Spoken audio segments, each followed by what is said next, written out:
I'm over here.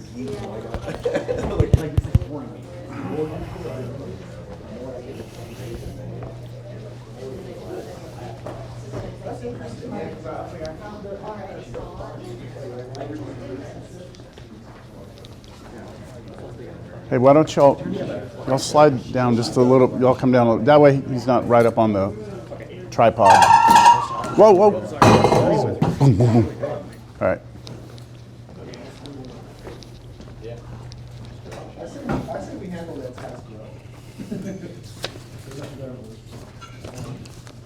Exam? Come on up and grab it. What's your last name? There you are. Okay. There you go. All right. Sir? Mendez?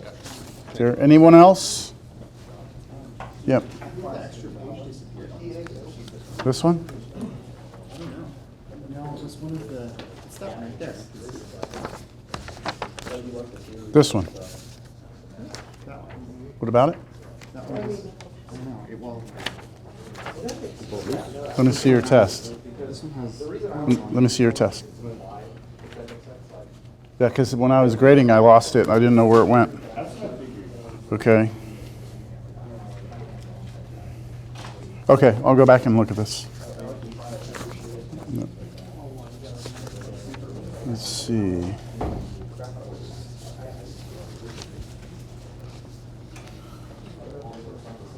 Mr. Jones? Jones? Yeah, okay, right here. All right, so Juan and Isaac, no? All right. So the exam, the results of the exam I'm putting up here, we had 7 A's, 6 B's, 6 C's, 1 D, 2 failing grades, and then that's the distribution of the scores. So you can see kind of where you are in the class relative to the class. Class average was a 78.5, and the standard deviation was about 19.8. So, yeah, is that good? For the first test in this class, this is kind of what I expect to see. It's a high average. It's a lot of A's, a lot of B's. So historically, exam 2 will not look like this. I mean, that's just, I'm being honest with you. Now, it could go up. Everyone could do real well, but I'm just saying historically. Yes. What's the second exam?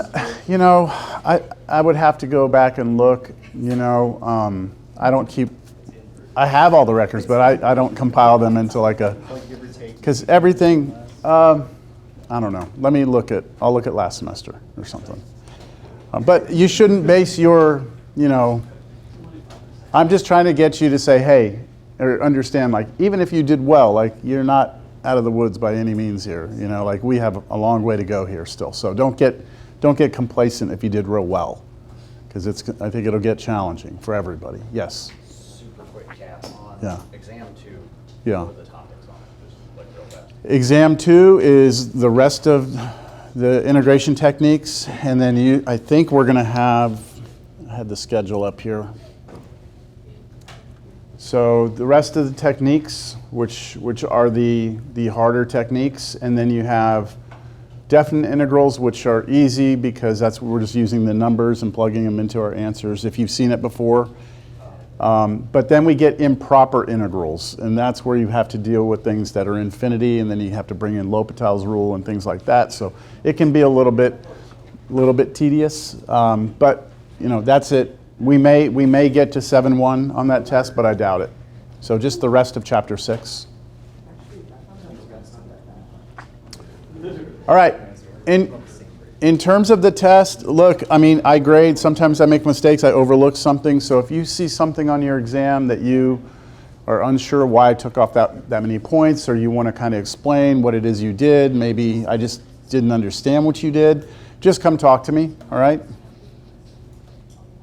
Any questions, other questions before we get down to business here? So are we going to start the 6.2 homework today? Well, we're gonna continue 6.2 today. We're not gonna finish it. So we're on schedule. Today we're supposed to do 6.2 and then next class 6.2. So we will finish 6.2 next class and probably get into 6.3 next week.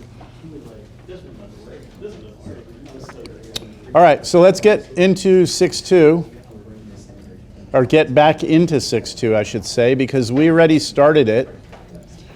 Remember, before the exam, we were doing those trig integrals that involved sine and cosine, right? And what happens if you have sine to an even power, sine to an odd power, and we brought in either the Pythagorean identity or we brought in the half angle or power reducing formulas, right? So we did that, and we started talking about what happens when you have secants and tangents together. And I didn't look at the video, but I don't think I did both of these examples. Can someone double check? Did we do either one of these examples? I don't think so. No? I thought we did the first one. Yeah. We did the first one? You see it you see it there? Okay. So I realize that you studied for a test, you took a test, and you might have separated your brain from this, but I'm going to pick up right where we left off, and I'm going to go right to this next example, all right? So you might need a little bit of warm up here, but I'm going to warm up by just continuing, all right? So here we go. So what we're trying to do here is we're trying to find the antiderivative of tangent to the fifth secant cubed. And if we refer back to our reference sheet, our little cheat sheet, right? There was the set of steps, and it tells you in the set of steps what to do in different scenarios. So if you have tangent to the m power and secant to the n power, let me make this bigger, right? With an even power on the secant. Did we have an even power on the secant? Yeah. We did? It was odd, not on this one. And this one's odd, right? So I'm not gonna do step one. I'm gonna do method two. If I have secant to the m, tangent to the n, with n being odd, do I have an odd on the tangent? Yeah. I do have odd on tangent, right? So it says here, if I have odd on tangent, I'm going to do what? Use Pythagorean identity and factor out a secant x tangent to x. I'm going to peel off one factor of secant and one factor of tangent. I'm going to push it off to the side.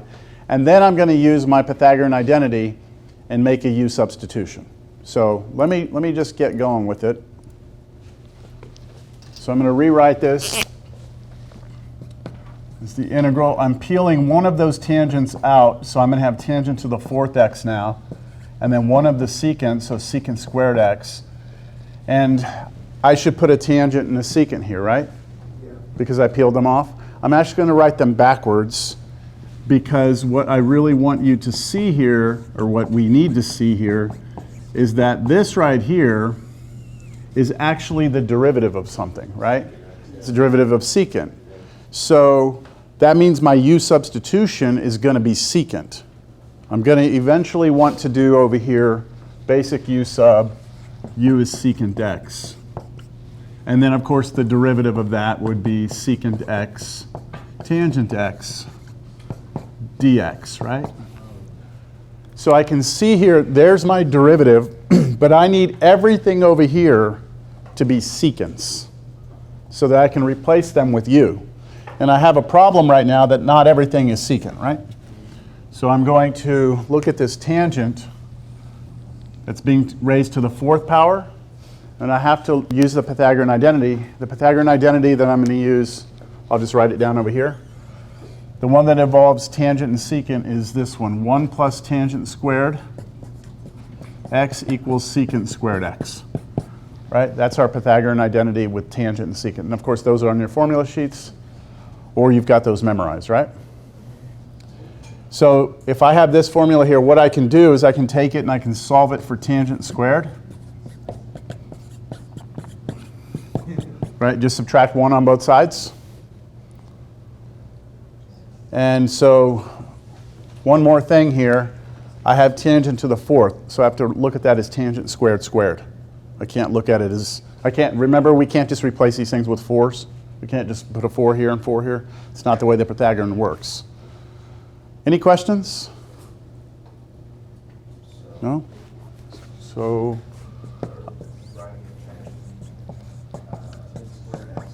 yeah, I'm going to write it like that. And then secant squared x, I don't have to touch that. I don't have to do anything over here.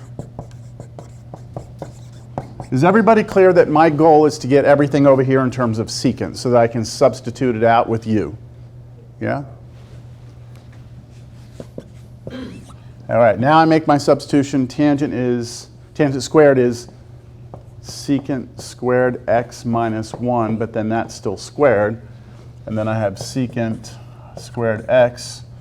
Then I have secant x, tangent x, dx. And now what we're back to, right, after all of that manipulation, is we're back to just a basic u sub problem. Remember when we first learned u sub, I'm like, look at this, look for something in its derivative, right? So the something that we see is secant, and its derivative is right there. So I'll continue, right? Replace things. Any questions? Can you go? Yeah? Go over again how, like, why you're placing the secant squared x plus 1. So the method, right? The method tells us that if we see an odd on tangent, we peel off a secant and a tangent, right? The reason it says to do that is because this will always be the derivative of what? Secant. So let's try then to get what's left over here in terms of secant. That's already has a secant. Tangent's not a secant. So I need to somehow convert this to a secant. So that's why I did this. Is that your question? I think I was more confused on the identity part. What about it? Do you remember that identity from pre-cal? No? Not really. You remember the sine squared x plus cosine squared x equals 1? Yeah. This one is equally as important. It's usually in pre-cal not emphasized as much, but it's one of 3 Pythagorean identities that are on your formula sheet. So that you just have to know. And then you solve it for tangent squared so that you can replace it right here. Gotcha. Got it? Yes? So the only thing that I'm wondering is, before we started the problem, we had those rules, right? Yes. So are these just things that we're going to pick up after? Or No, usually Cal 2 students just have the sheet and they go to it. Even if you go on like differential equations, if you ever get to something like this, you're probably going to pull out a reference and be like, what do I do here again? You know, we don't do enough of these problems where it becomes memorization, but some people are really good at memorizing, so maybe some people will do that, right?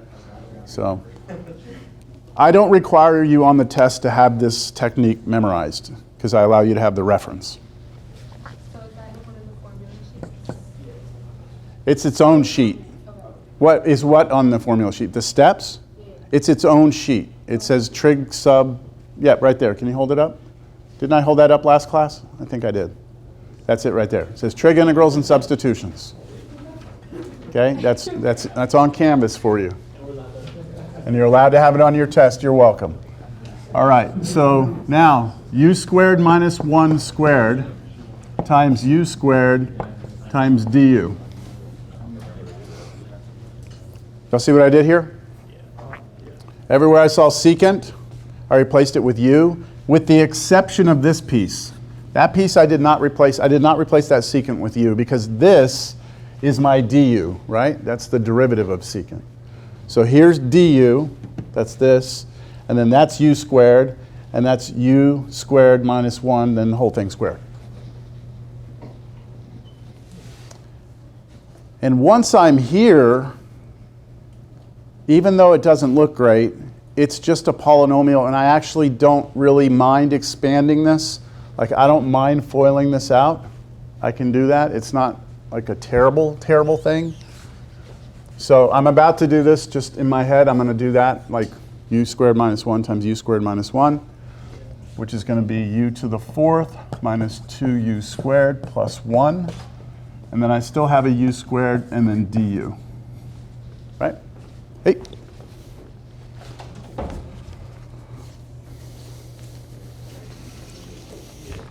Here you go. The grades are not on there, so you can just look. All right, we good? Just expand, and then now I'm going to just push the u squared through.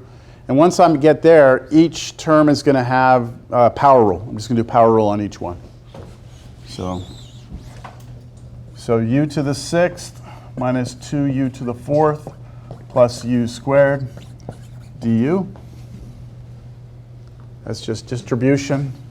I was in my algebra class yesterday, and they're like, can you distribute that way? Doesn't it have to be in the front? You can only distribute that, which is a legitimate question at, college algebra, I guess. But no, it's, it can be on either side, right? Yes? I did this in my head. U squared minus 1 times u squared minus 1. So I did that and put it together. Is that like that you would normally recommend doing? Because I don't even know if there was a way to do it any other way. There might be something else we can do here, but I think if you look at it and you're like, well, it's not that bad, right? Just expand it. You're at a polynomial, so just do it. Now, if this were like to the 20th power, then I'd be thinking about something else, right? I just remember the a squared plus 2ab plus b squared. Oh, you're saying for this, Yeah. for the expansion? Yeah, there's a generic formula for it. If you have that squared, it's a squared plus 2ab plus b squared. So you've got that but burned in, yeah. Okay, keep going. I'm almost there. I'm almost done. So this now becomes, I'm ready to take the antiderivative, right? I can do the antiderivative of each one of those one by one. So 1/7 u to the 7th minus 2/5 u to the 5th plus 1/3 u to the 3rd. So I'm just applying the power rule, which we're all very comfortable with at this point, right? And final step is to replace u with what it was. And what was u? I just erased it. Secant x. So I'm going to write it this way. Secant x to the 7th power, that's the way I'll write that, minus 2/5 secant x to the 5th power plus 1/3 secant x to the 3rd power plus c. There it is.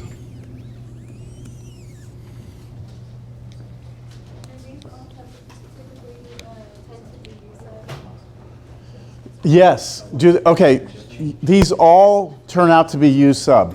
All right. Because look, in the little notes here, do you see? It gives you like what you're supposed to do, and at the end it says here what the u sub needs to be.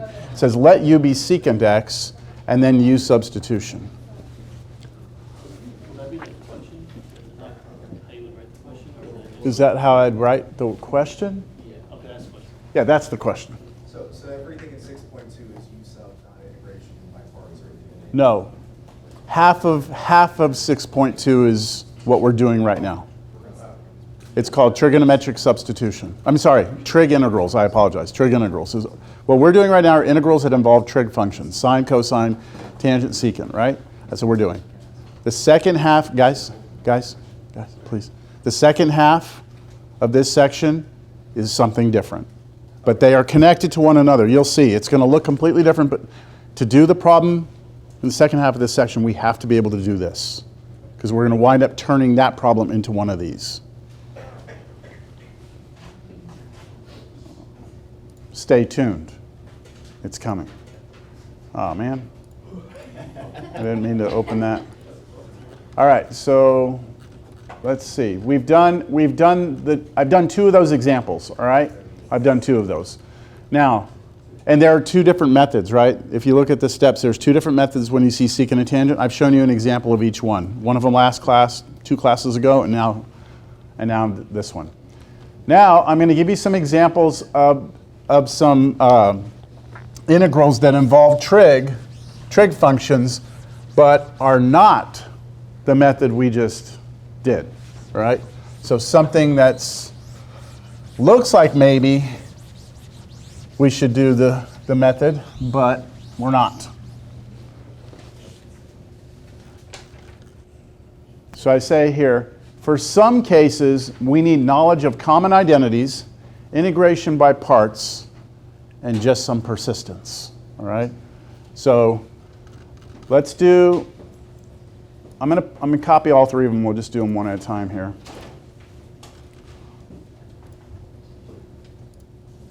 Well, let's do that first one.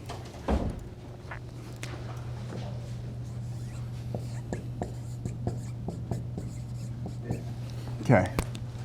All right, so this is not, we are not going to use that method that we had with secant and tangent because I don't have secant and tangent, do I? I just have a tangent by itself. Now, there's a couple of ways I could approach this, but how about this? Just rewrite tangent as sine over cosine, right? That's right. And then just do a basic u sub. Do you see something in its derivative? Yeah. Yes? Which one is u, though? Is sine? If you let sine be u, where's its derivative?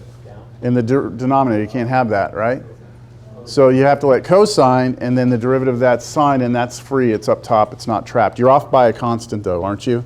Because the derivative of cosine is negative sine. But it'll still work. So I'm going to just do a basic u sub. U is cosine of x, right?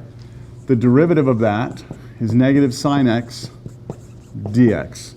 So if I take this original problem and I rewrite it as 1 over cosine x times sine x dx, just kind of peel that sign off to the side, right? Then we can see we almost have sine x dx there, right? Almost.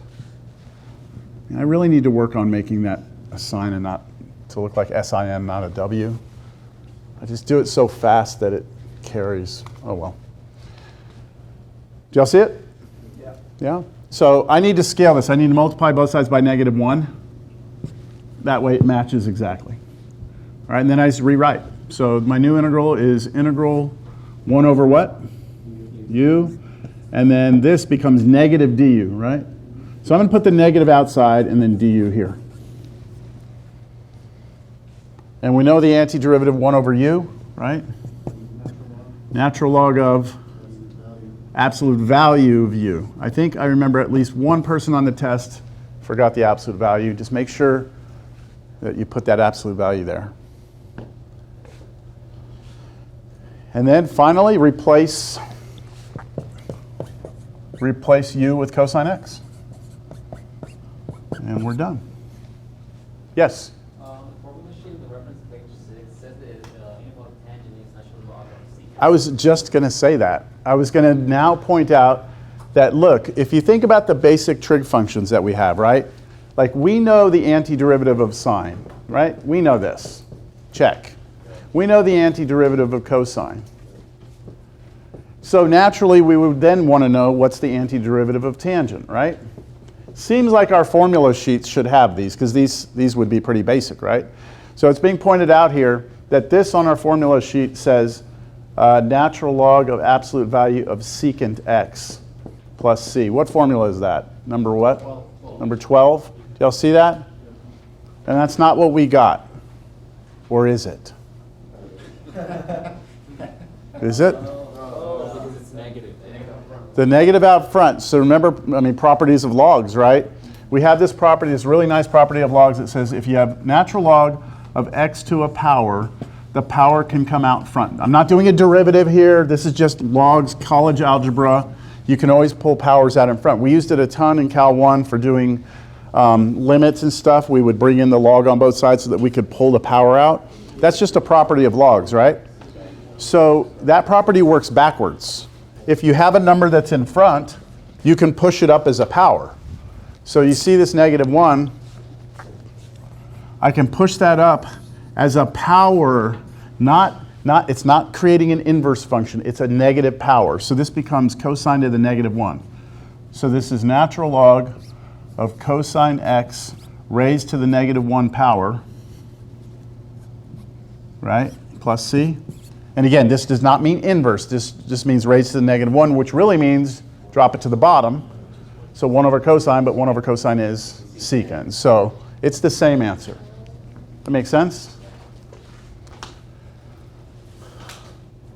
Now, on any exam we go and take from here on out, if I give you this, use the formula, okay?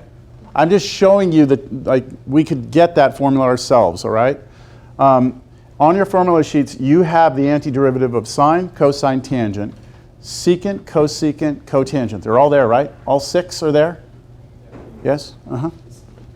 Our cosine is different from that. Yes. Okay. It's just, in math, we just should have used different notation. It's confusing, I get it. That's why when we do inverse cosine, we write it this way, versus if we want to do cosine, 1 over cosine, we write it that way. This means 1 divided by cosine.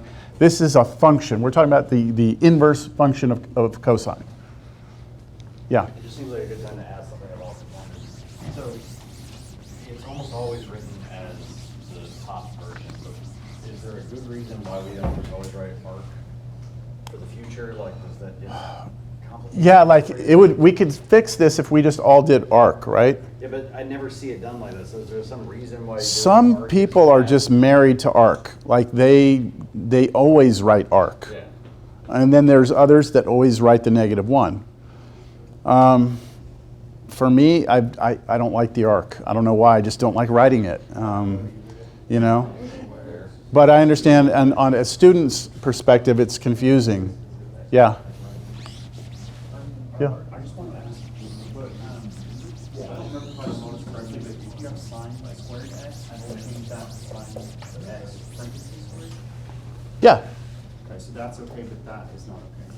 Yeah, so here's what we're saying. If I write sine squared x, right, this really means sine of x to the 2nd power, right? But if I write sine with a -1 there, x, right, this does not mean sine x to the -1 power. I understand this is confusing, all right? Because this is what we mean here is the inverse function. So if I really wanted to take the whole thing, if I wanted this, I wouldn't write this. I would just write this. Okay, that's what I would write. So it's the way it is. I'm not going to be able to change anything about the, thousands of years of the, notation. So there's a few places in math that this happens, right? I mean, that's not the only place. We have, even something as simple as this, right? What am I talking about there? Am I giving you an x and a y coordinate there? Or am I giving you an interval, the numbers between 2 and 3? Right? So, there's some ambiguity. So mathematicians are more precise. When we have something like this, if it's an interval, I will say something like x is an element of this set. And that tells you we're talking about a set of numbers between 2 and 3.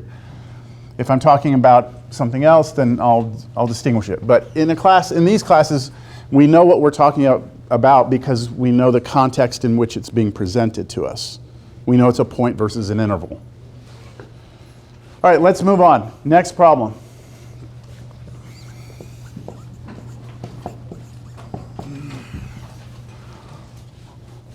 Okay. So I'm just going to tell, what? Go ahead. Multiply by 1. So if you multiply by sine of x over sine of x, and Sine x over sine x? yeah, I mean, because you got 1 over cosine. You have 1 over cosine? I don't know. Let's see. So you're saying I have 1 over cosine x, right? That's what that is. Yeah. And you're saying multiply by sine x over sine x? Yeah. I mean, I'm willing to go down this road. That's not illegal. We can do that. Then what, though? You really think of a good way to go about it? Yeah, I mean, so you happen to be really, I mean, you're thinking about this problem. You're trying to figure something out, right? That's the way we want to do it. Unfortunately, you picked the problem that took, like human beings, a ton of time to figure out. Oh, nice, okay. Yeah, this is the one that I actually can't show you the technique. I can show you how to do it. But nobody in the class is going to come up with this on their own. Nobody is, all right? This is why this is a special example, because it's an illustration of, we have the formula for this, right? Okay, but I don't want you to look at it yet, right? We have the formula. I want to show you where that formula came from. Somebody figured out, and nobody has their name attached to this because it's, even though it's pretty remarkable, it's not like that big of a deal, all right? Somebody figured out that to do this integral, what we do is we multiply by 1. So I'm going to just keep it here, here's dx, all right? And they figure out they're going to multiply by 1. Just like you did sine x over sine x, right? So that's 1, right? Sine x over sine x, but it's not that. We're going to do this. Secant x plus tangent x over secant x plus tangent x. Do y'all agree that that's not a very natural thing to come in with, right? It's like, hey, just multiply it by secant x plus tangent x on top and bottom.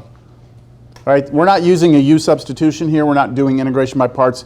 This is just someone trying something, right? I can't imagine how many people tried this and got it wrong before someone finally figured this out. So let's see what happens. If I do this, let's go and distribute through the top, right? Because this has to go here and here. So I get secant squared x, right? Plus secant x tangent x. That's what I get on top, right? And on the bottom, 1 times that is just secant x plus tangent x. Who sees that? Who sees it now?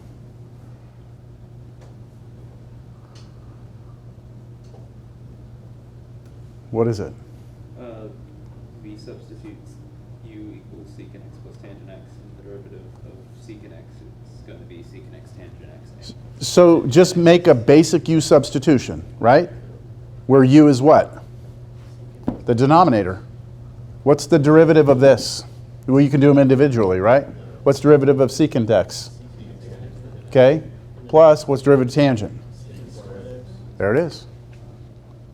You see? That's weird, right? So we're going to make a u substitution. U is secant x tangent x. I hope you understand. I'm telling you, I would never give you a problem like this, right? Because this is not something, but I'm showing it to you because we want to appreciate, you know, the struggle that someone must have gone through to figure out how to do that, right? Or to figure out how to come in with that hidden 1, right? And then when we're done with this, we're going to see that this is the formula that's sitting in front of you, right? Do y'all agree? If I let u be the bottom, the derivative of this is this, and that's the top. Yeah? So now we have, convert it, integral, okay? The whole top in this is du, right? And the bottom is u. So I'm going to have 1 over u du again. That's natural log of the absolute value of u plus c. But then u was the secant x plus tangent x. And is that what the formula says? The antiderivative of secant x is natural log of secant x plus tangent x? Yes, sir? Is that, so at the top, would it be better to write an imply symbol or an equal symbol? For saying that this equals that? Yeah. I can say equals because I've told you what I'm replacing u with, right? I'm sorry, I've told you, I've made a substitution, right? Yeah. I've said I'm replacing this expression with this, and this expression with this. Therefore,